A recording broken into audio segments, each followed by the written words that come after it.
Adventura_Ray1 asks, has The Social Network raised the bar and expectations for biopics today? I think The Social Network was excellent, but is it the film that has raised the bar and raised expectations for biopic? Well, there's these little films like Walk the Line and Ray and these movies that have been winning Academy Awards and stuff like that. So, Theory of Everything. Yeah, I mean, I think Social Network is a very, very good, based on a true story, quasi-biopic movie. It's great. Did it redefine the whole notion of biopics? No, I don't think so. We've already got a lot of really great ones out there that kind of did that. Hey, Alicia, what do you think? I don't think it redefined biopics, but I think it raised the bar and showed how a film with people coding and behind computers could actually be interesting, because that will now sort of be the benchmark for movies that will come out more and more about technology, because it did feel like a thriller, even though they were just there creating a website. Right. Schnapp? Well, it wasn't just creating a website; it was filled with backstabbing friends and like, "Hey, I got your back, son." Bam, like what? Lawsuits and stuff like that. So that's why that movie was exciting. If it didn't have that, it would just been a bunch of like, "Yeah, the script is done." Oh, when are the credits? Yeah, I mean, you look at all these biopics like Lincoln. I mean, biopics are every year. There's a biopic that's up for an Academy Award. That's just you could go back in like every year. There's a biopic. So I don't think it was Social Network that elevated the biopic. It was just a good biopic. Yeah. All right, what's next? Tony Bacchino wants to know if you guys have heard about The Rock starring in the next Transformers for a G.I. Joe crossover. Wrestling Mag posted it. Thank you. Well, if a Wrestling Mag posted it. No, I have not heard anything about that. I have not. But hey, if you're Sorry, I got a snortle out of that one. if you're a kid of the 80s like me and like Schnapp, if you're a kid of the 80s, you will know that, hey, there were some G.I. Joe and Transformers crossovers. They're all under one big happy roof. Why not? I mean, you got to do something with Transformers. I mean, from this point going forward. So why not? So look, have I heard anything about it? No, I have not heard anything about it. But let's talk about it in theoretical terms. In theoretical terms, I'd be all for it. Sure thing. You guys have any thoughts on that? The Rock in everything. I know he's nicknamed franchise Viagra because they bring him into a franchise and the franchise does better. Right. Like I thought you were going to say you bring him into a franchise and suddenly the franchise stiffens up. Yeah, the franchise either way, okay. Gets excited. Right. And it stays on for a long time. How many can you come up with? Keeps going and going and going. And sometimes you have to go to the hospital, but let's go. No, I think for 4 hours of The Rock, you please see a physician. He's such a fun guy to watch. He has a huge fan base. He's charismatic. So I am all for sticking The Rock in everything. It's hard to follow that one, but. Yeah, you know what? I mean, weren't they talking about bringing like Men in Black into like the 21 Jump Street? Like, yeah. I'm all for it. I would love to see some crazy mashups, and why not have G.I. Joe and the Transformers? They've already done it in the comic books. Yep. And like if like when you said a wrestling mag is promoting it, it's funny to hear that, but that is, there could be a little thing of truth there. They're like, hey, we're really pushing, we're hoping that this happens because that'd be great for them. So I think a G.I. Joe Transformers crossover would be way better than seeing Transformers 5, even though they're making that right now. So, all right, what's next? At Flirt tweets, with American Sniper making $242 million in January alone, will a studio move a major blockbuster to January 2016? Well, let's put it this way. Even the studio didn't think American Sniper was going to be a huge blockbuster. Nobody saw that coming. I mean, so that is just one of those great lightning in a bottle situations. But it does drive home something that we have been saying for a while. These dead months, right, where traditionally studios just kind of put their garbage films to go and die at the box office, we've been saying for a while, there is opportunity to make bank in those months. They are not crowded with heavy competition. You take one of your diamonds in the rough of the films and drop them in those months, I think there is a potential to make big money.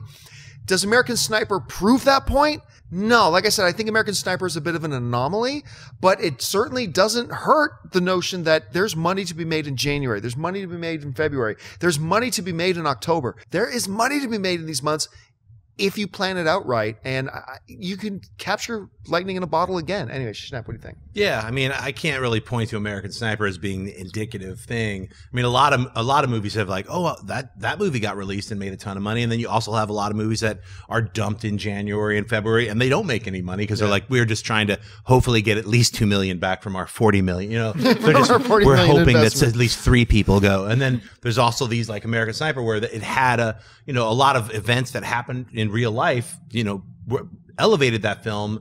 It was a film, but then the main person dying, while the film was being made, it became a thing, and that Clint Eastwood did such a good job with it. I mean, it's all these things all happened at this, to make that become such a big hit. It was opened really small, creating a big demand for it. Then it opened larger. Then it was awarded, Academy nominations. So that's the other thing that helped. Yeah. It opened wide the day after it got a bunch of Academy Award nominations. That didn't hurt. Yeah, that's exactly what I was going to say. It's not something that can be repeated because they did open it small so it could have an awards qualifying run, and they didn't expect it to be such a big hit. And then it was, and then word of mouth, and then it grew.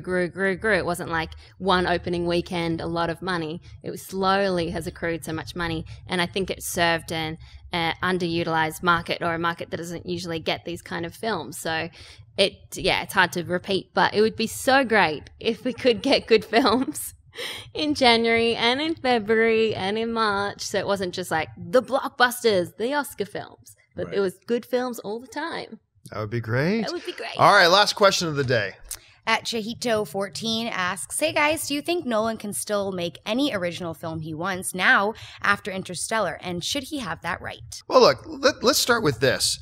While I did not love Interstellar, Interstellar was a good film.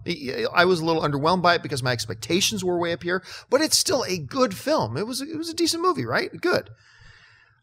But let's not there are some people out there who want to talk about Interstellar in terms of some kind of failure. That movie was not a failure. That movie made money. So let's not go running into these ideas that, now Christopher Nolan's name is mud. He's ruined his reputation now. Nonsense. That's absolute nonsense. Now, that being said, I don't think Christopher Nolan has ever been in the position that he could do whatever he wants. I mean, there are still money people who have to put up these dollars, and they expect to get money back. And if they don't think they can get their money back, it doesn't matter if it's Hitchcock back from the dead. It doesn't matter if it's Spielberg. It doesn't matter if it's Christopher Nolan. They're not going to put up the money to do it. But if any director in Hollywood right now has a little bit of leeway that way, it is Christopher Nolan. And no, I don't think Interstellar hurt that reputation of his at all. So what do you guys think? No, it was successful. It was successful to me in terms of its ambition, that he was able to get such an original story, original concept out on the big screen, and yet had a few problems because he was trying to do so much at once. But I liked what he was doing, and I think he can do pretty much anything he wants. I mean, maybe not a crazy, over-the-top, really super expensive movie, but he is definitely a name that the studios were like, yep, come and talk to us, we're happy. I think he's still got a thing with Warner Brothers, so he'll be right. Yeah, I don't think he's going to have any problems at all with whatever he writes. Here, I wrote this Yiddish, The Wonder Dog. I need 400 million. They're like, all right, here you go. I don't think there would be any problems because, his name alone carries so much weight. Even I liked Interstellar. I had some issues with the piano time travel weirdness at the end. It's not even a spoiler. But you know what I mean? It's like I really liked it, and I liked what he was trying to do, and I loved that Interstellar won special effects, even though I kind of wanted the Apes one to win. It was like that practical, real feel that he brings his directing, what he is as a filmmaker. It has a stamp to it, his storytelling and his directing and who he casts. Everything that Nolan brings, I'm sure Michael Caine will be in the next movie. Yeah. You know what I mean? Yeah. That's just a prerequisite. Yeah. It's part Automatic. of the 400 million. Yeah. So I think anyone would be stupid to turn Nolan down for anything he wants to do. So. Hey everyone, if you liked this video, click that thumbs up button and make sure to subscribe to our AMC Movie News YouTube channel. It's free and helps you stay up to date with all the latest movie news, as well as our daily AMC movie talk show. Also, make sure that you follow us on Facebook and Twitter to stay up to date with all of our special promotions, contests, and prize giveaways.